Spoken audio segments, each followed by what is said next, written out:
زمان الفكر كان رايق. زمان الفكر كان رايق والبال خالي. زمان كان ابويا يتسامر طول اليوم مع عمي ومع خالي، ويحكوا حكاوي تشد العقل ونسرح لما نسمعها. حكاية بطل من السبعين كان له حبيبة مدلعها، شايل سلاحه وحارسها منين ما تروح. زمان الفكر كان رايق ويزيد البوح، فقاعدة تحت شجراية فروعها نازلة في الترعة وعاملة لينا ضلاية في عز الحر، ونسمع حلوة بتجينا تحل المر. واندى حنا وخومينا يشاركونا غدا الأحباب، وتحلى اللمة والأصحاب وتحلى اللقمة بوجودهم في وسطينا.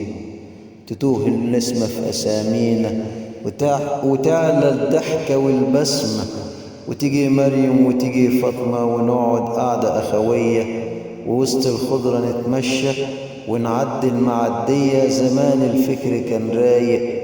زمان الفكر كان رايق وكانت النفس مرضية.